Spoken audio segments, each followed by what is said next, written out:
दोस्तों, मैं फजल हुसैन अपने चैनल में आपका इस्तकबाल करता हूं। आज मैं आपके सामने लेकर हाजिर हूं नीट 2008। ये पहले AIPMT के नाम से जानी जाती थी। इसमें पहले 200 प्रश्न आते थे, 50 फिजिक्स, 50 केमिस्ट्री और 100 बायोलॉजी के।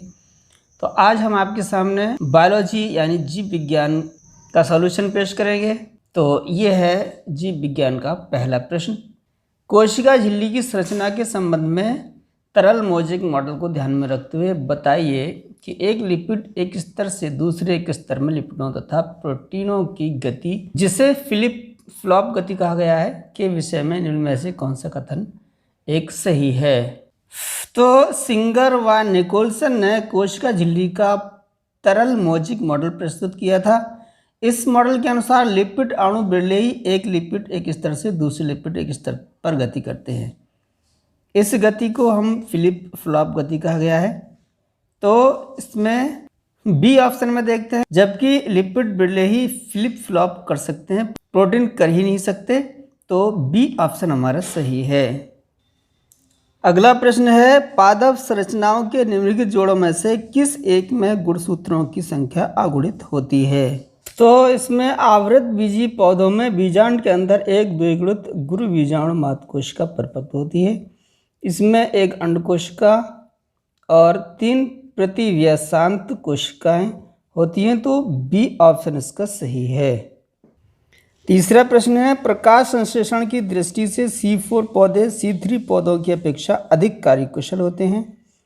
तो C4 पौधे क्रांज शारीरिकी दर्शाते हैं। मूलाक्षत कोशिकाओं में प्रकाश संश्लेषी हरित लवक पाए जाते हैं। इस प्रकार संश्लेषण की दृष्टि से C4 पौधे C3 पौधों की अपेक्षा अधिक कार्यकुशल होते हैं।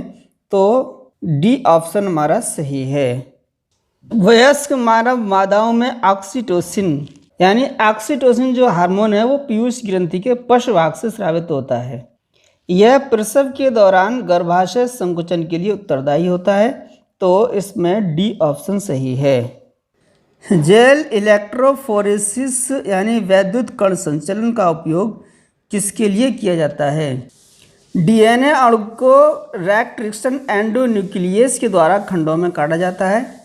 इन खंडों को जेल इलेक्ट्रोफोरेसिस के द्वारा साइज के अनुसार DNA खंडों को उनके साइज के अनुसार पृथक किया जाता है।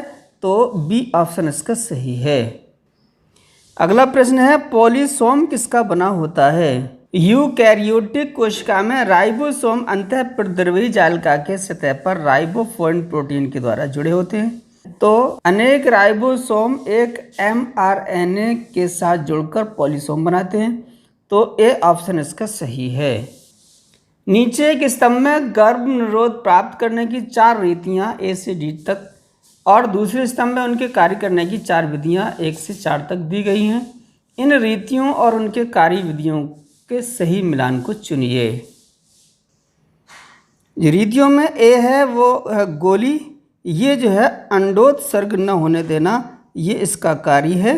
बी में जो है वो शुक्राणुओं को सर्विक्स में पहुंचने से रोकता है। तो बी के सामने 1 होगा।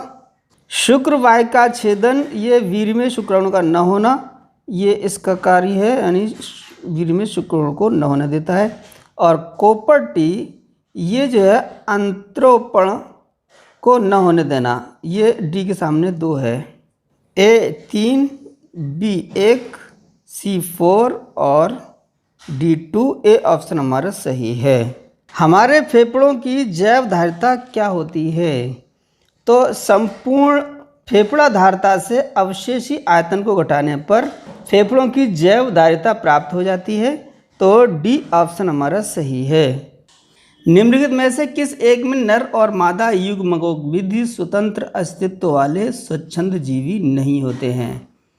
तो ये हमारा टेरिस, ये एक समबीजाणु टेरोटोफाइट है। अगुणित बीजाणु विभाजित होकर एक चपटी हरी हृदयाकार संरचना बनाती है, जिसे प्रोथैलस कहते हैं। दोनों प्रकार के जननांग एक ही प्रोथैलस में उत्पन्न होते हैं, अर्थात जो टेरिस है वो इसमें नर व मादा युग्मकों स्वतंत्र अस्तित्व वाले स्वच्छंद जीवी नहीं होते हैं। तो ए ऑप्शन हमारा सही है। वह कौन सी एक पारजीनी खाद्य फसल है जिससे विकासशील देशों में रतौंधी की समस्या का समाधान हो सकता है। तो ये है हमारा सुनहरा चावल यानी गोल्डन राइस। ये पारजीनी खाद्य फसल है जिससे विकासशील देशों में रतौंधी की समस्या का समाधान हो सकता है। इसमें विटामिन ए के लिए जीनों को स्थानांतरित किया गया है। तो डी ऑप्शन इसका सही है। एक गांव की समीपवर्ती झील में कुछ ही दिनों के भीतर मछलियों की बहुत बड़ी संख्या में मृत्यु हो गई। इसके लिए निम्नलिखित कारणों पर विचार कीजिए। तो ये है पहला कारण है निकटवर्ती क्षेत्रों में उग रही फसलों के लिए भारी मात्रा में यूरिया तथा फॉस्फेट उर्वरकों का इस्तेमाल किया गया था। ये कारण सही है। दूसरा कारण दिया है उस क्षेत्र में विमान द्वारा डीडीटी का छिड़काव किया गया था। तो ये कारण भी सही है। तो इसमें पहला और दूसरा सही है। झील का पानी हरा हरा तथा बदबूदार हो गया था, ये नहीं है। झील में आरंभ में पादप प्लवकों की संख्या घट गई जिससे प्रकाश रश्मि बहुत कम हो गया, ये भी सही नहीं है। आगे देखते हैं। झील में मछलियों के मरने के ऊपर दिए गए कारणों में से दो मुख्य कारण क्या थे? इसमें एक पहला था और दूसरा था। डी ऑप्शन इसका सही है। नीचे मानव कॉकलिया यानी कर्णावर्त के एक एकल पाश के अनुप्रस्थ सेक्शन का आरेखीय चित्र दिया गया है। तो ये हमारा है आरेखीय चित्र। इसमें निम्न में से किस एक विकल्प में सही नामांकित भावों के सही नाम दिए गए हैं? तो ये यहाँ पर ए है, बी, सी, ए सही नाम क्या होंगे? तो देखें, ये है हमारा जो ए है वो परिलसिका है, यहाँ परिलसिका और ये दोनों भागों में भरी रहती है। बी है हमारी छादक झिल्ली ये, और सी है अंतरलसिका, इसे हम एंडोलिम्फ भी कहते हैं, और डी है हमारी ऑर्गन ऑफ कोर्टी। ऑप्शंस में देखते हैं। यहाँ है हमारी ए परिलसिका, बी छादक झिल्ली और सी है अंतरलसिका। तो डी ऑप्शन हमारा सही है। अगला प्रश्न है पुष्पी पौधे में उसकी वृद्धि होने एवं कार्य करने के दौरान एक सक्रिय परिवर्धन कोश की प्रक्रिया के तौर पर काल प्रभावन किसमें होता दिखाई पड़ता है? तो ये हमारा पत्ती विलगन में होता दिखाई पड़ता है। तो बी ऑप्शन इसका सही है। पुष्पी पौधों में संवहनी ऊतक किससे विकसित होते हैं? पुष्पी पौधों के तनों तथा मूलों के शीर्ष में 3 ऊतक जन होते हैं। नंबर 1 त्वचाजन, दूसरा वल्कुटजन, तीसरा रंभजन। रंभजन की कोशिकाएं प्राथमिक संवहन ऊतक, पैरंभ, मज्जा किरणें तथा मज्जा का निर्माण करती हैं। तो बी ऑप्शन हमारा सही है। एलनस के मूल ग्रंथिकाओं में नाइट्रोजन स्थिरीकरण किसके द्वारा संपन्न होता है? तो नाइट्रोजन जो है वो जीवों के लिए एक आवश्यक तत्व है। ये वायुमंडल से सीधे पौधों को प्राप्त नहीं होता है। लेग्यूम पादपों के मूल ग्रंथिकाओं में सहजीवी राइजोबियम जीवाणु वायुमंडलीय नाइट्रोजन का यौगिकरण करके मृदा की उर्वरता को बढ़ाते हैं। तो एलनस की मूल ग्रंथिकाओं में नाइट्रोजन का स्थिरीकरण फ्रैंकिया द्वारा होता है। तो सी ऑप्शन हमारा सही है। यदि जठर ग्रंथियों की पैराइटल कोशिकाओं के स्रवण को किसी एक संदमक के द्वारा रोक दिया जाए तो क्या परिणाम होगा?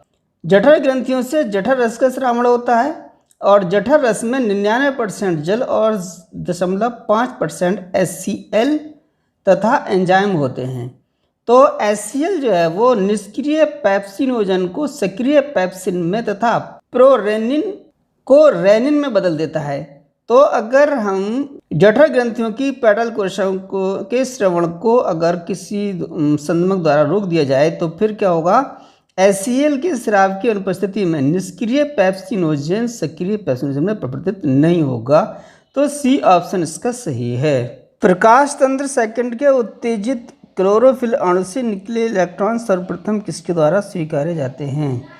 तो प्रकाश तंत्र सेकंड लघु तरंगदैर्घ्य अवशोषित करता है। इसके द्वारा उत्पन्न उत्तेजित इलेक्ट्रॉन प्लास्टोक्विनोन ग्रहण करता है। इसके बाद ये electron cytochrome B, cytochrome F और प्लास्टोसाइनिन से होते हुए प्रकाश तंत्र फर्स्ट के P700 अणु को स्थानांतरित किया जाता है। तो सी ऑप्शन हमारा सही है। ट्राइकोडर्मा हैर्जियनम किस एक के लिए एक उपयोगी सूक्ष्मजीवी सिद्ध हो चुका है? तो ट्राइकोडर्मा हैर्जियनम मृदावाही पादप रोगजनकों का जैविकीय नियंत्रण के लिए एक उपयोगी सूक्ष्मजीवी सिद्ध हो चुका है। यह पाइथियम के कवक जाल की वृद्धि को रोकता है। तो डी ऑप्शन हमारा सही है। हिस्टामिन तथा प्राकृतिक प्रतिस्कंदक हेपेरिन के मोशन का संबंध श्वेत रक्त कणिकाओं के किस रूप से है? तो ये है हमारी क्षारक रागियाँ बेसिक डाई वाले रंजक जैसे मेथिलीन ब्लू से रंगी जाती हैं। इनके जीवद्रव्य में पाई जाने वाली मास्ट कोशिकाओं द्वारा सीरोटोनिन, हेपेरिन तथा हिस्टामिन स्रावित होते हैं। तो बी ऑप्शन हमारा सही है। पक्षियों में पाई जाने वाली वे कौन सी एक विशेषता है जो उनकी सरीसृपीय पूर्वजता का संकेत देती है? पहली विशेषता इसमें दी है उनके पिछले पादों पर शल्कों का पाया जाना, ये गलत है। 4 कक्षीय हृदय का होना, ये भी गलत है। तीसरा है पाचन पथ में 2 विशेष कक्षों क्रॉप और ग्रेड का पाना, ये भी गलत है। तो ये है हमारा पक्षियों में अंडे कैल्शियम के कवच युक्त संकोच या क्लेडोइक तथा अतिरिक्त भ्रूणीय झिल्लियों की युक्त होते हैं। तो ये जो इसकी सरीसृपीय का संकेत देती है। तो डी ऑप्शन हमारा सही है। परिवर्धनशील भ्रूण द्वारा भ्रूणपोष का उपभोग किसके बीज में होता है? आवृत बीजी पौधों में त्रिसंलग्न के पश्चात बना प्राथमिक भ्रूणपोष केंद्रक भ्रूणपोष बनाता है। एल्यूमिनहीन बीजों में भ्रूणपोष नहीं होता क्योंकि यह वृद्धि करते हुए भ्रूण द्वारा पूर्णतया उपयोग में ले लिया जाता है। इनमें भोजन का संग्रह बीज पत्रों में होता है जैसे चना, मटर, सेम आदि। तो सी ऑप्शन हमारा सही है। मानवों में प्रथम अर्धसूत्री विभाजन के बाद नर जनन कोशिकाएं किसके रूप में विभेदित हो जाती हैं? तो शुक्रजन की गुणन प्रावस्था में जनन एपिथीलियम की कोशिकाओं में बार बार समसूत्री विभाजन होता है जिसके फलस्वरूप शुक्राणुजन कोशिका बनती है। तो शुक्राणु कोशिका के प्रथम अर्धसूत्री विभाजन के बाद नर जनन कोशिकाएं द्वितीयक शुक्राणुजन के रूप में विभेदित हो जाती हैं। तो बी ऑप्शन इसका सही है। डीएनए के भीतर क्या क्या होता है? तो क्रिक एंड वाटसन ने डीएनए का द्विकुंडलित मॉडल प्रस्तुत किया जिसके अनुसार डीएनए अणु के भीतर 2 रज्जुक होते हैं जो एक दूसरे के प्रति समांतर चलते हैं। एक 5 से 3 दिशा में तथा दूसरा 3 से 5 की दिशा में। तो डी ऑप्शन इसका सही है।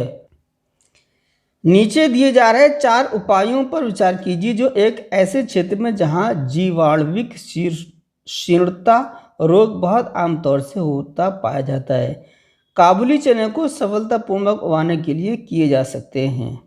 तो काबुली चनों को सफलतापूर्वक उगाने के लिए किए जा सकने वाले उपाय जो है वो हैं केवल रोग मुक्त बीजों का उपयोग और दूसरा जो है वो रोग के लिए प्रतिरोधी किस्मों का उपयोग। तो तीसरा और चौथे उपाय किए जा सकते हैं। देखें अगले, ऊपर दिए गए उपायों में से कौन से 2 उपायों से इस रोग का नियंत्रण हो सकता है? तो तीसरा और चौथा उपाय है 3 और 4। तो सी ऑप्शन इसका सही है। यह 25वां प्रश्न, रसारोहण के दौरान वाहिकाओं ट्रैकिडों में जल स्तंभ का टूटना एवं प्रभाजन सामान्यतः किसके कारण नहीं होता? यह ससंजन तथा आसंजन बल के कारण नहीं होता है। तो बी ऑप्शन हमारा सही है। रक्त कैल्शियम के स्तर का गिर जाना किस एक के अभाव से होता है? तो ये है हमारा पैराथॉर्मोन। ये पैराथॉर्मोन पैराथायराइड ग्रंथि से स्रावित होता है। यह आंतों द्वारा कैल्शियम का अवशोषण तथा वृक्क में इनका पुनरावशोषण बढ़ाता है। रुधिर में यानी रक्त में कैल्शियम तथा फास्फेट आयनों की मात्रा का नियमन कर यह शरीर के अंतः वातावरण की अखंडता बनाता है। तो ए ऑप्शन इसका सही है। अगला प्रश्न है, सकल वैश्विक कार्बन का लगभग 70% भाग किस में पाया जाता है? तो सकल वैश्विक प्रकाश संश्लेषण का 70% महासागरों में होता है, अर्थात कार्बन का लगभग 70% भाग महासागरों में पाया जाता है। तो सी ऑप्शन इसका सही है। अगला प्रश्न है, निम्नलिखित में से कौन सा विषम बीजाणुकी होता है? ड्रायोप्टेरिस, एडियंटम और इक्विसिटम ये सम बीजाणुक पौधे हैं। साल्विनिया और स्लेजिनेला विषम बीजाणुकी पौधे होते हैं। तो बी ऑप्शन इसका सही है। ये है द्विअंडपी युक्तांडपी अधोवर्ती अंडाशय से बना शुष्क अस्फुटनशील एकल बीजी फल क्या होता है? तो सिपसेला शुष्क अस्फुटी फल है। यह द्विअंडपी युक्तांडपी अधोवर्ती अंडाशय से विकसित होता है। इसमें बीज फल भित्ति के आधार से जुड़ा रहता है, जैसे सूरजमुखी, डहेलिया आदि। तो बी ऑप्शन इसका सही है। मानवों में वह कौन सी भ्रूणवाही झिल्ली है जिसके द्वारा गर्भाशय के भीतर भ्रूण का शुष्कन नहीं हो पाता? ये हमारा जरायु है। ये कोरियोनिक रसांकुर बनाती है और पीतक कोश यौग का अवशोषण करती है और अपर कोशिका श्वसन तथा उत्सर्जन में सहायक होती है। ये है डी ऑप्शन। इसमें उल्ब यानी एमनियोन ये एक्टोडर्म तथा मीसोडर्म से बनती है। इससे निर्मित उल्ब गुहा में एमनियोटिक तरल भरा रहता है। ये आघात अवरोधी की तरह कार्य करती है तथा भ्रूण को सूखने से बचाती है। तो डी ऑप्शन इसका सही है। अंजीर के साइकोनस के मांसल पुष्पासन के भीतर कौन सी बहुसंख्यक रचनाएं बंद हुई रहती हैं? साइकोनस ये जो है हाइपेंथोडियम पुष्पक्रम से विकसित होता है। ये खोखला नाशपाती के आकार का पुष्पासन गूदेदार खाने योग्य भाग बनाता है, जबकि वास्तविक फल एकीन होते हैं तथा पुष्पासन की भीतरी सतह पर लगे रहते हैं, जैसे अंजीर, पीपल आदि। तो ए ऑप्शन हमारा सही है। एक लोकप्रिय कवकनाशी के रूप में बोर्डो मिक्सचर की खोज के साथ किसका संबंध रहा है? प्रथम व्यावसायिक पीड़कनाशी बोर्डो मिक्सचर मिलार्ड डेड ने 1882 में खोजा था। उन्होंने देखा कि अंगूर के मृदुरोमिल आसिता कवक प्लाज्मोपोरा विटिकुला के कारण होती है। तो बी ऑप्शन हमारा सही है। फूलों के भीतर एक लिंगता के पाए जाने से किस बात को रुकावट पहुंचती है? जब एक पुष्प के परागकण उसी पुष्प के वर्तिकाग्र पर पहुंचते हैं तब इस परागण को स्वपरागण कहते हैं। कुछ पौधों में पुष्प एकलिंगी होते हैं अतः उनमें स्वपरागण नहीं होता है। जब किसी पौधे के पुष्पों के परागकण उसी जाति के या अन्य पौधे के पुष्पों के वर्तिकाग्र पर या अन्य जाति के पुष्पों के वर्तिकाग्र पर पहुंचते हैं तो इसे परपरागण कहते हैं। तो फूलों के भीतर एकलिंगता के पाए जाने से स्वयुग्मन को रुकावट पहुंचती है, मगर सजात पुष्पी परागकण नहीं। तो ए ऑप्शन हमारा सही है। गन्ने के कलम में भिन्न पर्वातरों की लंबाई में विभिन्नता किसके कारण आती है? तो ये हमारे अंतर्वेशी विभज्योतक, ये शीर्षस्थ विभज्योतक से बनते हैं। तने की वृद्धि के समय स्थायी ऊतक के बीच कुछ विभज्योतकी ऊतक बचा रहता है। घासों में भी पौधों की लंबाई अंतर्वेशी विभज्योतक के कारण ही बढ़ती है। तो डी ऑप्शन हमारा सही है। हमारी रेटिना यानी दृष्टिपटल की शलाका कोशिकाओं तथा शंकु कोशिकाओं में निम्न में से कौन सा अंतर सही है? तो रेटिना यानी दृष्टिपटल नेत्र गोलक की भीतरी परत है जो संवेदी होती है। दृष्टि शलाकाएं लंबी, पतली व बेलनाकार कोशिकाएं होती हैं। इनमें रेडोप्सिन उपस्थित होता है। ये धीमे प्रकाश में कार्य कर सकती हैं, यानी शलाका कोशिकाएं धीमे प्रकाश में कार्य कर सकती हैं। शंकु कोशिकाएं मोटी व छोटी होती हैं। इनमें आयोडोप्सिन भरा होता है। ये तीव्र प्रकाश में कार्य कर सकती हैं। तो सी ऑप्शन इसका सही है। C4 पौधों की पत्तियों में मैलिक अम्ल का संश्लेषण CO2 यानी कार्बन डाइऑक्साइड स्त्रीकरण के दौरान किस में होता है?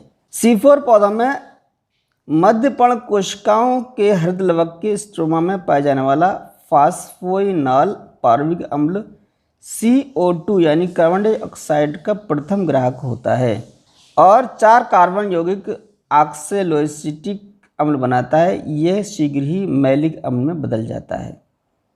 तो बी ऑप्शन हमारा सही है। निम्नलिखित में से किस एक जोड़े के कोडोनों को उनके प्रकार्य या विशिष्ट अमीनो अम्ल के संकेतन के साथ सही मिलाया गया है?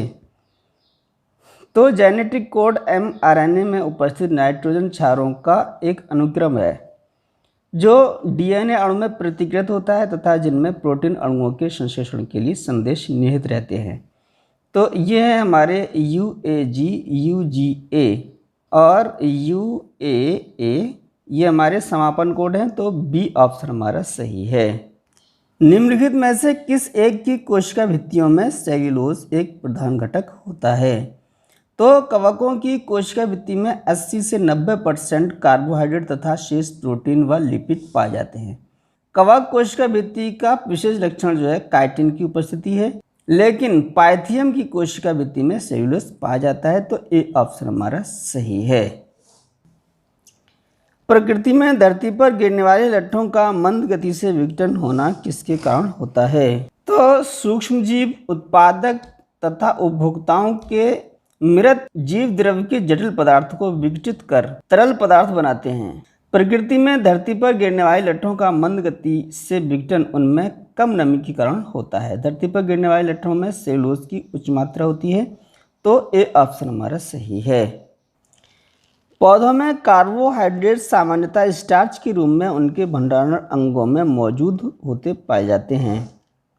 स्टार्च के निम्नलिखित 5 गुणधर्मों में से वे कौन से गुणधर्म हैं जो उसे एक उपयोगी भंडारण पदार्थ बनाते हैं? तो स्टार्च उच्च आणविक भार वाला डी ग्लूकोज का बहुलक है। यह हरित लवक में प्रकाश संश्लेषण के अंतिम उत्पाद के रूप में संश्लेषित होता है। दिन के समय यह जीव द्रव्य में सुक्रोज के संश्लेषण के साथ समायोजित रहती है। यह आसानी से स्थानांतरित किया जा सकता है। पहला सही है। और प्राणियों द्वारा आसानी से पचाया जा सकता है। तीसरा ऑप्शन सही है। और प्रकाश संश्लेषण के दौरान असंश्लिष्ट होता है। तो 5वां जो गुणधर्म है वो सही है। तो उपयोगी गुणधर्म इस प्रकार हैं। तो पहला, तीसरा और 5वां यानी सी ऑप्शन हमारा सही है। निम्नलिखित में से किस एक जोड़े में दोनों ही अंग मात्र अंतःस्रावी ग्रंथियां होते हैं? ऐसी ग्रंथियां जिनका स्राव ग्रंथि के अंदर ही होता है, इनमें नलिका का अभाव होता है। इन ग्रंथियों के स्राव को हार्मोन कहते हैं, जैसे pituitary, thyroid, adrenal, parathyroid, thymus. तो पैराथायराइड तथा एड्रिनल, ये हमारा ए ऑप्शन हमारा सही है। स्तंभ फर्स्ट में दिए गए रोगों को स्तंभ सेकंड में दिए गए सही पदों से मिलाइए। तो ये है हमारा अमीबता। अमीबा का जो उपचार है वो केवल निर्जर्मीकृत भोजन और जल का उपयोग करके किया जा सकता है। तो ए से दूसरा सही है। डिप्थीरिया, ये डीपीटी वैक्सीन से द्वारा इसका उपचार होता है। और हैजा जो है वो मौखिक पुनर्जलभरण के उपचार द्वारा होता है। ये है हमारा उपदंश, ये ट्रोपोनिमा पैडनम के जरिए होता है। ऑप्शन में देखते हैं। ए के सामने 2, A2, B3 और C4 और D1। तो डी ऑप्शन हमारा सही है। किस फूल के अंडाशय के अंदर रैपलम पाया जाता है? तो क्रूसीफेरी यानी सरसों कुल में अंडाशय द्विअंडपी, युक्तांडपी, आरंभ में एक कोष्ठकी किंतु बाद में आभासी पट या रैपलम के बनने से अंडाशय द्विकोष्ठकी हो जाता है। तो बी ऑप्शन हमारा सही है। निम्नलिखित में से किस एक विकल्प में क्रिया स्थल और उसके आगे दिए गए क्रियाधार उस क्रियाधार पर क्रिया करने वाले एंजाइम तथा अंत्य उत्पाद को सही मिलाया गया है? तो अग्न्याशयी रस में उपस्थित एमाइलेज एंजाइम छोटी आंत में स्टार्च को डाइसैकेराइड यानी माल्टोज में खंडित करता है। तो बी ऑप्शन हमारा सही है। आधुनिक डिटर्जेंटों में निम्न में से किसकी एंजाइम निर्मितियाँ मौजूद होती हैं? तो ये होती हैं क्षारक रागियों की। तो बी ऑप्शन इसका सही है। मानव भ्रूण के हीमोग्लोबिन में, तो हीमोग्लोबिन में 2 अवयव होम और ग्लोबिन होते हैं। ग्लोबिन एक संयुक्त प्रोटीन होती है।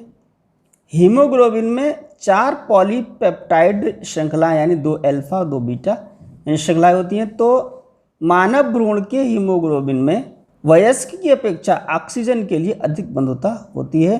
तो डी ऑप्शन हमारा सही है।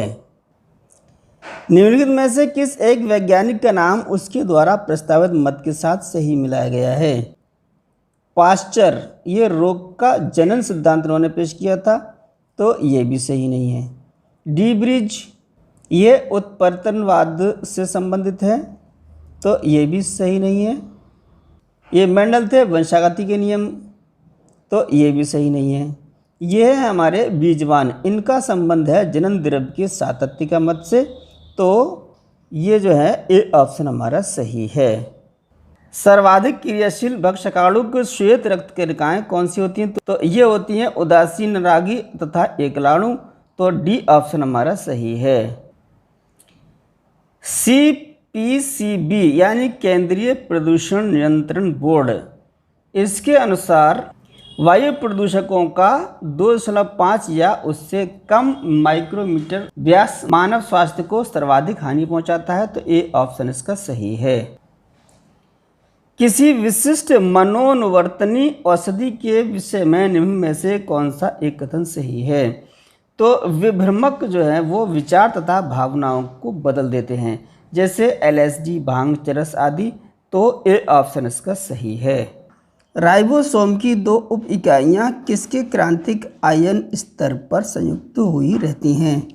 तो प्रत्येक राइबोसोम 2 उप इकाइयों का बना होता है। 2 उप इकाइयों के जुड़ने के लिए मैग्नीशियम आयन की विशिष्ट सांद्रता की आवश्यकता होती है, तो सी ऑप्शन इसका सही है।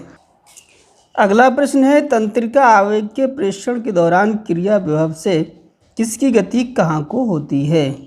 कोशिका बाह्य तरल से पोटेशियम प्लस आयनों का अंतर कोशिकीय तरल में को, तो ये गलत है। तो विश्राम अवस्था में तंत्रिका कोशिका के साइटोप्लाज्म में K+ आयन की सांद्रता तथा कोशिका के बाहर सोडियम प्लस आयन की सांद्रता अधिक होती है। जब कोशिकाओं को प्रभाव सीमा उद्दीपन दिया जाता है तब एक्सोलेमा की पारगम्यता सोडियम के लिए बढ़ जाती है, जिस कारण Na+ आयन कोशिका के भीतर प्रवेश करने लगता है, तो डी ऑप्शन इसका सही है। अगला प्रश्न है, चावल की जीवाणुविक पर्णशीलता किसकी स्पीशीज से पैदा होती है? चावल की पर्णशीलता जैंथोमोनास ओराइजी से पैदा होती है, तो ए ऑप्शन इसका सही है। गन्ने की लालधारी स्यूडोमोनास से पैदा होती है और आलू की अगैती शीर्णता अल्टरनेरिया से पैदा होती है। डार्विन के फिंच पक्षी किस एक के उत्कृष्ट उदाहरण हैं? तो ऐसे अंग जो समान भ्रूणीय प्रवर्धन तथा मूल रचना में समान हो परंतु विभिन्न कार्यों के लिए अनुकूल हों, समजात अंग कहलाते हैं। डार्विन के फिंच पक्षी की चोंच में पाई जाने वाली समजातता से पता चलता है कि इसका विकास समान पूर्वजों से हुआ है, अर्थात ये अनुकूली विकिरण का उत्कृष्ट उदाहरण है, तो ए ऑप्शन इसका सही है। कैंचुओं में कोई कंकाल नहीं होता परंतु जमीन में बिल खोदने के दौरान उसका अग्रसिरा स्फीत हो जाता है एवं एक द्रव चालित कंकाल के रूप में कार्य करता है। ऐसा किसके कारण होता है? केंचुए की पिरगुहा में रंगहीन या दूधिया रंग का क्षारीय तरल भरा रहता है, जिसमें जल, लवण तथा कुछ प्रोटीन पाए जाते हैं। पिरगुही द्रव स्फीति द्वारा शरीर की सतह दृढ़ बनाकर प्रचलन में सहायता करते हैं, तो ये सीलोमिक द्रव के कारण होता है, तो ए ऑप्शन हमारा सही है। न्यूक्लिक अम्लों में नाइट्रोजनी बेसों के किस एक जोड़े को उसके आगे दी गई श्रेणी के साथ गलत मिलाया गया है? तो पायरिमिडीन में थायमीन, यूरेसिल और साइटोसिन होता है, तो ये भी सही है, ये भी सही है। और प्यूरिन में ग्वानिन, एडेनिन होता है, ये भी सही है, लेकिन यहाँ में एडेनिन थायमीन दिया है, यही जोड़ा जो है वो गलत मिलाया गया है, तो डी ऑप्शन इसका सही है। शाकनाशी प्रतिरोधी आनुवांशिकता रूपांतरित फसलों के उत्पादन उपयोग का मुख्य उद्देश्य क्या है? तो वे पदार्थ जो खरपतवार की वृद्धि कम करके उन्हें नष्ट करते हैं शाकनाशी कहलाते हैं। कुछ शाकनाशी फसली पौधों को नष्ट कर देते हैं। आनुवांशिक अभियांत्रिकी से पौधों में शाकनाशी रसायनों के लिए प्रतिरोधकता उत्पन्न करके फसलों को नष्ट होने से बचाया जा सकता है।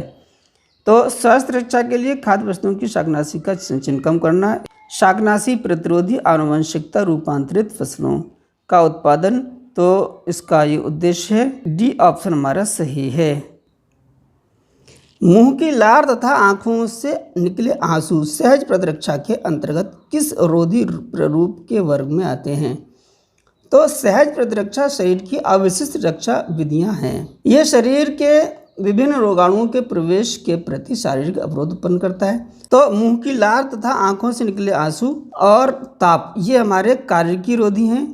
तो सी ऑप्शन हमारा सही है। और भौतिक रोधी हमारी त्वचा है। मानव में कॉर्निया यानी स्वच्छ पटल का प्रत्यारोपण लगभग कभी भी अस्वीकारा नहीं जाता। ऐसा इसलिए है कि मानव में कॉर्निया का प्रत्यारोपण लगभग कभी भी अस्वीकारा नहीं जाता क्योंकि इसमें रक्त आपूर्ति नहीं होती है। कॉर्निया तथा लेंस के बीच के स्थान में तेजो जल भरा रहता है जो कॉर्निया तथा लेंस को पोषण प्रदान करता है। तो बी ऑप्शन इसका सही है। उस ऊर्जा मोचक प्रक्रिया को क्या कहते हैं जिसमें किसी क्रियाधार का बिना किसी बाहरी इलेक्ट्रॉन ग्राही के द्वारा ऑक्सीकरण हो जाता है? तो ग्लाइको अपघटन में कई प्रतिक्रियाओं द्वारा ग्लूकोज का अपघटन होता है। इस प्रवस्था में बिना किसी ऑक्सीजन प्रयोग में आई ऊर्जा मुक्त होती है। कुछ परजीवी या कम विकसित जंतुओं में इसी प्रक्रिया द्वारा ऊर्जा मुक्त होती है। तो डी ऑप्शन हमारा सही है। निम्नलिखित में से किस एक विकल्प में ऐसे दो मुख्य लक्षण दिए गए हैं जिनके आधार पर नीटम को साइकस तथा पाइनस से अलग पहचाना जा सकता है और साथ ही जो उसकी आवृत बीजियों के साथ बनता दर्शाते हैं? नीटम एक अनावृत बीजी है। आवृत बीजियों की तरह की वाहिकाएं नीटम की द्वितीय कास्ट में भी पाई जाती हैं। आवृत बीजियों के समान नीटम के स्त्री युग्मकोद्भिद में स्त्री धानियों का पूर्ण विलोपन होता है। तो बी ऑप्शन हमारा सही है। नीचे दी जा रही सारणी में 4 क्षेत्रों में जिनके भीतर मौजूद आवासों की संख्या कोष्ठकों के भीतर दी गई है। पाई जाने वाली 10 स्पीसीज ए से जेड तक की जनसंख्या 1000 की संख्या में दी गई है। सारणी का अध्ययन कीजिए और उसके बाद पूछे जा रहे प्रश्न का उत्तर छांटिए। 1 से 4 तक में से किस क्षेत्र में स्पीसीज विविधता सर्वाधिक दिखाई दे रही है? तो ये है सारणी हमारी क्षेत्र और उसके भीतर पाए जाने वाले आवासों की संख्या। इसमें पहले में 11 और तीसरे में 13 और चौथे में 12 है। और इस 13 क्षेत्रों में 10 उपजातियां हैं। चौथे क्षेत्र में 12 आवास में 10 जातियां निवास कर रही हैं ए से जेड तक। चौथे क्षेत्र में 12 आवासों में 10 जातियां निवास कर रही हैं। तो जो सी ऑप्शन है यानी चौथा क्षेत्र इसमें सर्वाधिक जाति की विविधता पाई गई है। तो सी ऑप्शन हमारा सही है। बोगेनविलिया का कांटा तथा कुकुरबिटा का प्रतान किसका एक उदाहरण है? मरुस्थलीय पौधों के तने पर क्यूटिन द्वारा ढके रंध्र अवशेषीय अंग का उदाहरण है। रस्कस का फिल्लॉड अन्य पौधों की पत्ती ये जो है समवृत्तीय अंगों का उदाहरण है। और बोगेनविलिया का कांटा कुकुरबिटा का प्रतान ये समजात अंग का एक उदाहरण है। तो बी ऑप्शन हमारा सही है। विलगित छोटी छोटी जनजातीय आबादियों के विषय में कौन सी एक बात सही है? तो एक ही जाति के एक निश्चित समय एवं क्षेत्र में रहने वाले जीवों के समूह को आबादी कहते हैं। वंशागत रोग जैसे कि वर्णांधता वियुक्त आबादियों में नहीं फैलते हैं। तो यही एक बात सही है। बी ऑप्शन हमारा सही है। निम्नलिखित में से किस एक की पारजीनी स्पीसीज से मानव इंसुलिन का व्यापारिक स्तर पर उत्पादन किया जा रहा है? तो 1983 में एक अमेरिकन कंपनी एली लिली ने प्रथम आनुवंशिक अभियांत्रिक इंसुलिन तैयार किया था। इसमें ए तथा बी इंसुलिन श्रृंखलाओं के लिए आवश्यक डीएनए क्रमों को एशेरिकिया कोलाई के प्लाज्मिड से जोड़कर प्रोटीन संश्लेषण द्वारा इंसुलिन तैयार किया था। तो ए ऑप्शन इसका सही है। सजीव जीवधारियों के हाल के वर्गीकरण में जिसमें जीव सृष्टि के 3 मुख्य भाग यानी बैक्टीरिया, आर्किया तथा यूकेरिया बनाए गए हैं, उस दृष्टि से आर्किया के विषय में निम्न में से कौन सा एक कथन सही है? तो आर्किया में कुछ ऐसे लक्षण पाए जाते हैं जो अन्य प्रोकैरियोटों तथा यूकैरियोटों में नहीं पाए जाते। जैसे इनकी कोशिका कला में लिपिड अन्य जीवों से भिन्न संरचना रखते हैं। तो बी ऑप्शन हमारा सही है। अगला प्रश्न है थर्मोकोकस, मीथेनोकोकस तथा मीथेनोबैक्टीरियम किसके उदाहरण हैं?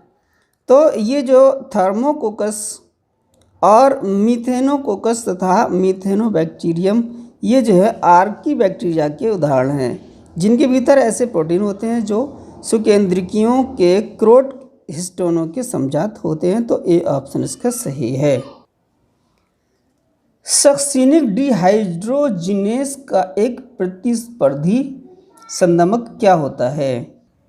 तो क्रेब्स चक्र में सक्सिनिक डिहाइड्रोजिनेस सक्सिनेट को फ्यूमारेट में ऑक्सीकृत करता है। मेलोनेट सक्सिनिक डिहाइड्रोजिनेस का एक प्रतिस्पर्धी संदमक है। ए ऑप्शन हमारा सही है। बैसिलस thuringiensis से प्राप्त क्राइफस्ट एंडोटॉक्सिन किसके प्रति कारगर होते हैं? तो CRYN क्राइफस्ट जो है मक्खियों के लिए कारगर है, और क्राई 5th and 6th जो है निमोटोड के लिए, और क्राई 4th जो है मच्छर के लिए कारगर होते हैं, तो बी ऑप्शन हमारा सही है। पादप कोशिका में रिक्तिका झिल्ली परिसीमित होती है तथा उसके भीतर जल और उत्सर्जी पदार्थ होते हैं। बी ऑप्शन इसका सही है। जैव विविधता के तप्त स्थलों यानी हॉट स्पॉट्स में कौन सा एक पहलू मौजूद होता नहीं पाया जाता है? तो विश्व के वे क्षेत्र जिनमें विशाल जैव विविधता होती है तप्त स्थल यानी हॉट स्पॉट कहलाते हैं।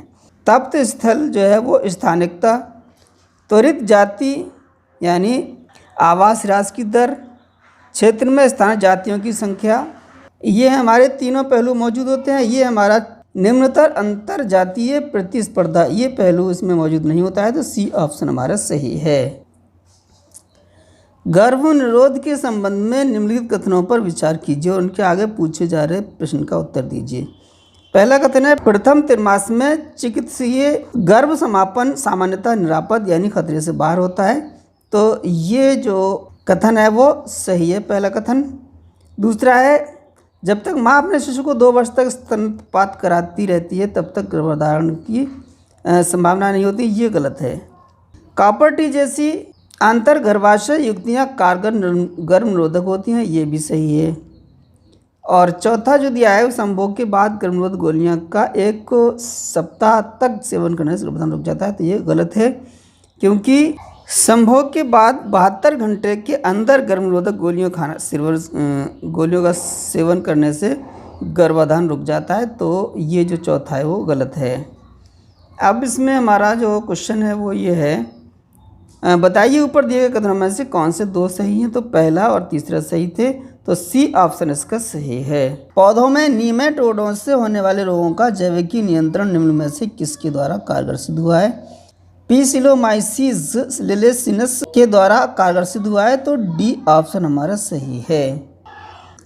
निम्नलिखित में से किस एक जोड़े में मानव में पाई जाने वाली एक दशा को उसके सही कारण गुणसूत्र अपसामान्यता संलग्नता से सही मिलाया गया है? तो ये हमारा डाउन सिंड्रोम 44 अलिंग सूत्र XO, ये गलत है, क्योंकि डाउन सिंड्रोम 45 अलिंग सूत्र और XY होता है इसका। गर्भ रक्ताणु मंचा कोरकता X संलग्न दिया गया है, जबकि ये RH कारक के द्वारा होता है। वर्दांतता S संलग्न के द्वारा होता है, तो ये तीनों गलत हैं। ये है हमारा क्लाइनेफिल्टर सिंड्रोम 44 अलिंग सूत्र XXY, ये सही है, तो ए ऑप्शन हमारा सही है। निम्न में से किस एक पद में उसकी कुल सही संख्या दी गई है?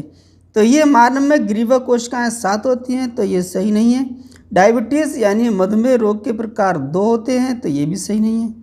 प्रोटीनों में पाए जाने वाले अमीनो अम्ल 20 होते हैं, तो ये भी सही नहीं है। ए है, मानव में कुल परशुकाएँ 4 होती हैं, यही सही है, तो ए ऑप्शन हमारा सही है।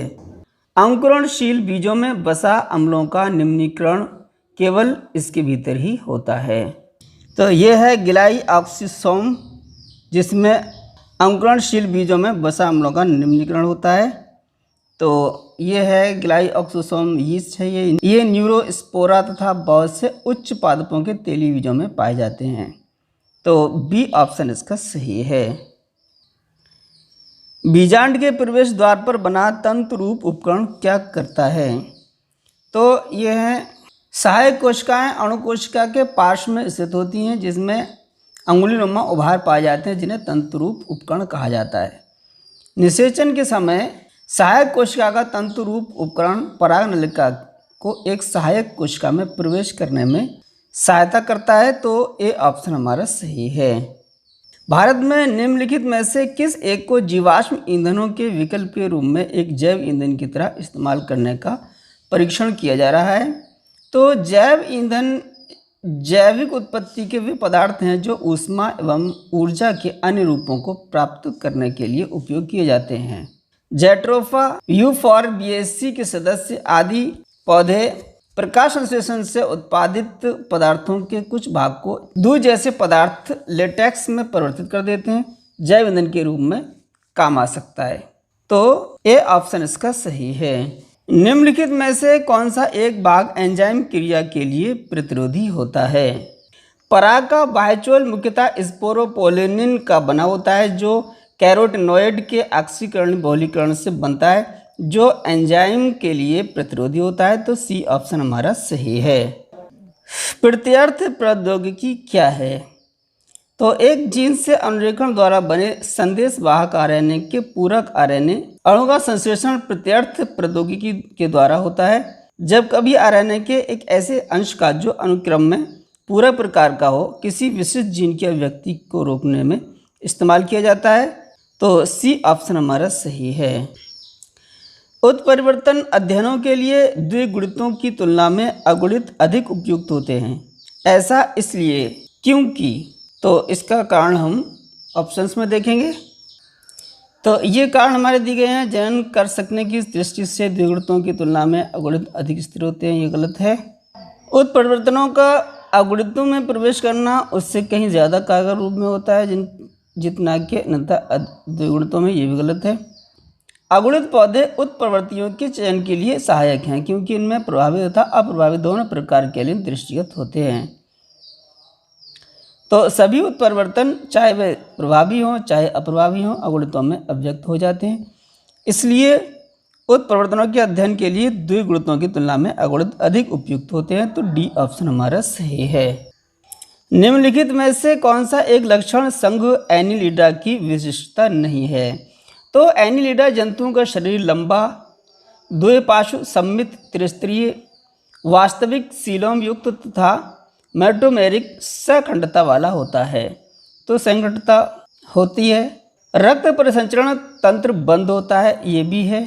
तथा तंत्रिका तंत्र एक जोड़ी सेरेब्रल गैंग्लियन तथा गैंग्लिया एवं पार्श्व तंत्रिकाओं युक्त एक द्विक अधर तंत्रिका रज्जु से बना होता है। तो ये भी विशिष्टता है संघ एनिलिडा की। तो ये हमारी बचती है कूटसीलोम, ये विशिष्टता नहीं है एनिलिडा संघ एनिलिडा की। तो सी ऑप्शन हमारा सही है। पौधों में पुष्पन होने में दिन की लंबाई का महत्व सर्वप्रथम किस में प्रदर्शित किया गया था? तो सर्वप्रथम गार्नर एवं एलार्ड ने दीप्तकालिता की खोज की थी। उन्होंने देखा कि तंबाकू की एक प्रजाति केवल कृत्रिम अंधकार द्वारा प्रकाश अवधि को कम करने पर ही पुष्पन करती है। तो बी ऑप्शन हमारा सही है। मानवों में रक्त का पश्च महाशिरा में से अनुशिथिलनी दाहिने अलिंद में से पहुंचना किसके कारण होता है? तो ये होता है हमारा पश्च महाशिरा तथा अलिंद के बीच के दावांतर के कारण। तो डी ऑप्शन हमारा सही है। निम्नलिखित में से किस एक में संबद्ध प्राणी का सही वर्णन किया गया है? तो ये है हमारे केंचुआ आहार नल में केरामवत भाग, ग्रीष्णी, ग्रीसिका, जठर, गिजड़ तथा आंत्र आते हैं। तो ये गलत है। मेढक की देह 3 भागों शीर्ष, गर्दन और धड़ में विभाजित होती है, ये नहीं होती, गर्दन इसकी नहीं होती है। चूहा बायां वृक्क दाहिने वृक्क की अपेक्षा थोड़ा ऊपर से होता है, ये भी गलत है। तो ये है हमारा कॉकरोच। जो कॉकरोच का श्वसन तंत्र जो है श्वसनाल, श्वसनिका तथा श्वास रंध्रों से मिलकर बना होता है। कॉकरोच में 10 जोड़ी श्वास रंध्र यानी 2 जोड़ी वक्ष पर तथा 8 जोड़ी उदर पर होते हैं। तो ये हमारा जो संबद्ध प्राणी का यानी कॉकरोच का जो वर्णन है वो सही है। तो डी ऑप्शन हमारा सही है। यह प्रश्न है एंटीबायोटिक प्रतिरोध जीन का प्लाज्मिड वाहक के साथ जोड़ा जा सकना किससे संभव हुआ? तो डीएनए लाइगेज से संभव हुआ है ये, क्योंकि डीएनए लाइगेज एंजाइम एंटीबायोटिक प्रतिरोध जीन को प्लाज्मिड वाहक के साथ जोड़ने का कार्य करती है। यह 2 न्यूक्लियोटाइडों में मध्य फास्फोडाइएस्टर बंध बनाता है। तो ए ऑप्शन हमारा सही है। रजोधर्म के बारे में निम्नलिखित में से कौन सा एक कथन गलत है? तो सामान्य रजोधर्म में लगभग 40 मिली रुधिर एवं 35 मिली सीरस द्रव स्रावित होता है। रज आसानी से थक्का नहीं बनाता है, और ये क्या है, रज आसानी से थक्का बन जाता है। तो ये जो बी ऑप्शन में जो दिया गया है वो कथन गलत है, क्योंकि अवखंडित गर्भाशय अंतस्तर पदार्थ के साथ एक फाइब्रिनोलाइसिन स्रावित होता है। तो बी ऑप्शन हमारा सही है। निम्नलिखित में से किस एक संघ को उसके दो सामान्य अभिलक्षणों से सही मिलाया गया है? आर्थ्रोपोडा जंतु जगत का सबसे बड़ा संघ है। एक आर्थ्रोपोडा जंतु का शरीर शीर्ष, वक्ष एवं उदर में विभाजित और श्वसन का वातकों द्वारा होना, ये दो सामान्य अभिलक्षण हैं आर्थ्रोपोडा के। तो ए ऑप्शन हमारा सही है। निम्नलिखित में से किस एक जोड़े के पदों को उनके आगे दी गई अंगों की श्रेणी से सही मिलाया गया है? बोगनविलिया का कांटा तथा कुकुरबिटा के प्रतान, ये हमारे समजात अंग हैं, समवृत्ति अंग नहीं है। तो ये गलत मिलाया गया है। मानव नेत्र में निमेषक झिल्ली अवशेषीय अंग है, अंधबिंदु अवशेषीय अंग नहीं है। तो ये भी गलत है। केंचुए के वृक्क तथा कॉकरोच की मैलपीघी नलिकाएं उत्सर्जी अंग हैं। तो ये ऑप्शन हमारा सही है। मधुमक्खी के पंख और कौवे के पंख समजात अंग नहीं है, बल्कि ये समवृत्ति अंग हैं। तो ये डी ऑप्शन भी गलत है। अगला प्रश्न है, ऑक्सीकरणीय फास्फोरिलेशन की रसोपरासरणी युगलन परिकल्पना में प्रस्तावित किया गया है कि एडेनोसिन ट्राइफॉस्फेट यानी एटीपी इसलिए बनता है क्योंकि। तो पीटर मिचेल ने ऑक्सीडेटिव फास्फोरिलेशन द्वारा एटीपी यानी एडेनोसिन ट्राइफॉस्फेट संश्लेषण की सर्वाधिक मान्य रसोपरासरणी युगलन परिकल्पना प्रतिपादित की। इस यानी पीटर मिचेल की परिकल्पना के अनुसार माइटोकॉन्ड्रिया की आंतरिक झिल्ली पर उपस्थित एटीपी संश्लेषण के लिए सक्रिय होता है। तो सी ऑप्शन हमारा सही है। जैव चिकित्सीय प्रौद्योगिकियों के विषय में निम्नलिखित कथनों पर विचार कीजिए। इसमें प्रश्न है कि ऊपर दिए गए कथनों में से कौन से दो कथन सही है? 4 कथन दिए गए हैं, इनमें से 2 कथन कौन कौन से सही हैं? तीसरा कथन है वो सही है, कंप्यूटराइज्ड एक्सियल टोमोग्राफी यानी CAT से देह के एक सेक्शन के रूप में विस्तृत भीतरी संरचना दिखाई पड़ जाती है। तो तीसरा जो कथन है वो सही है। चौथे कथन में दिया गया है, एक्स किरणों के द्वारा प्रोस्टेट ग्रंथियों एवं फेफड़ों जैसे अंगों का स्पष्ट एवं विस्तृत प्रतिबिंब प्राप्त हो जाता है। चौथा कथन भी हमारा सही है। तो ये हमारा प्रश्न, ऊपर दिए कथनों में से कौन से 2 कथन सही हैं? तो तीसरा और चौथा सही है। तो बी ऑप्शन हमारा सही है। खाद्य श्रृंखलाओं से संबंधित निम्नलिखित कथनों पर विचार कीजिए। तो इसमें एक क्षेत्र में 80% बाघों को हटा दिए जाने पर वहाँ की वनस्पति में भारी वृद्धि हो जाएगी। तो बाघ तो मांसाहारी होता है, तो वनस्पति में वृद्धि नहीं होगी। तो ये कथन है वो सही नहीं है। अधिकतर मांस भक्षियों के हटाए जाने से हिरणों की आबादी बढ़ जाएगी, ये सही है, क्योंकि मांस भक्षी हट जाएंगे तो हिरणों की आबादी बढ़ जाएगी। तीसरा कथन है, खाद्य श्रृंखलाओं की लंबाई सामान्यतः 3-4 पोषण स्तरों तक ही सीमित होती है, जो ऊर्जा हानि के कारण होती है। तो ये सही है, क्योंकि एक खाद्य श्रृंखला उत्पादक शाकाहारी तथा मांसाहारी से मिलकर बनी होती है, और ये सामान्यतः 3 से 4 पोषक स्तरों की बनी होती है। तो ये कथन भी हमारा तीसरा सही है। चौथे कथन में क्या है, खाद्य श्रृंखलाओं की लंबाई 2 से 8% गलत है। तो दूसरा और तीसरा कथन हमारा सही है। आगे देखते हैं क्वेश्चन क्या है। ऊपर दिए गए कथनों में से कौन से 2 कथन सही हैं? तो दूसरा और तीसरा कथन सही है। तो ए ऑप्शन हमारा सही है। एस्केरिस की क्या विशेषता है? तो एस्केरिस में न तो वास्तविक सीलोम होता है और ना ही विखंडन अवस्था पाई जाती है। तो ये हमारा जो बी ऑप्शन में जो कथन है वो ही विशिष्ट सही है एस्केरिस की। तो बी ऑप्शन हमारा सही है। कुछ मरुस्थलीय प्राणियों जैसे कि कंगारू रेट के विषय में 4 कथन दिए गए हैं, विचार करना है। उनका रंग गहरा काला होता है तथा वे ठोस मूत्र का उत्सर्जन करते हैं। ये कथन जो है वो सही नहीं है। वे पानी नहीं पीते, धीमी गति से सांस लेते हैं ताकि जल का संरक्षण हो सके। उनका शरीर मोटे मोटे बालों से रहता है, ये भी गलत है। ये है हमारा तीसरा जो कथन है वो, वे शुष्क बीज खाते हैं और उन्हें पानी पीने की आवश्यकता नहीं होती, क्योंकि ये जो है शुष्क बीज खाते हैं इनको अधिकांश जल इनके द्वारा खाए गए शुष्क बीजों के कार्बोहाइड्रेट, वसा तथा प्रोटीन के ऑक्सीकरण से प्राप्त होता है, इसलिए ये पानी नहीं पीते हैं। तो तीसरा कथन सही है। चौथा है कि वो बहुत सांद्रित मूत्र का त्याग करते हैं और वे अपने देह का तापमान को नियमित करने में पानी का उपयोग नहीं करते हैं, तो ये चौथा कथन भी सही है। तीसरा चौथा कथन सही है। देखते हैं आंसर में इन कथनों में से कौन से दो कथन सही हैं। तीसरा और चौथा कथन इसका सही है, तो ए ऑप्शन हमारा सही है। आदि जीवों जैसे कोएसरपेटों तथा माइक्रोस्फीयरों की विशिष्टताओं के विषय में, जैसा कि जीवन के अजैविकीय उद्भव के बारे में विचार जाता है, तो इसमें क्या गलत है। तो जंतुओं के शरीर के बाहर के वातावरण की बदलती दिशाओं में भी शरीर के आंतरिक वातावरण को स्थिर रखने में और संतुलित बनाए रखने में सक्षम होते हैं। इस प्रक्रिया को होम्योस्टेसिस कहते हैं। तो वे जो है वे अपने भीतर एक आंतरिक पर्यावरण कायम रख सकते थे, तो ये जो कथन है वो गलत है, तो डी ऑप्शन हमारा सही है। तो चलते हैं दोस्तों अगले क्वेश्चन की तरफ। नीचे दिए जा रहे तीन प्राणियों के किस एक समूह में सभी को उनके एक अभिलाक्षणिक आकारिकीय लक्षण से सही मिला गया है। तो पहले ऑप्शन में तो ये आकारिकीय लक्षण है द्विपार्श्व सममिति, तो ये होता है यकृत, प्रलाभ और टीनिया में। तो यहाँ टीनिया नहीं दिया गया है, तो ये ऑप्शन पहला गलत है। अगला है संधिस्थ उपांग। तो संधिस्थ उपांग होते हैं झींगा, कॉकरोच और बिच्छू में, तो ये भी गलत है। अगला लक्षण है अधर ठोस केंद्रीय तंत्रिका तंत्र।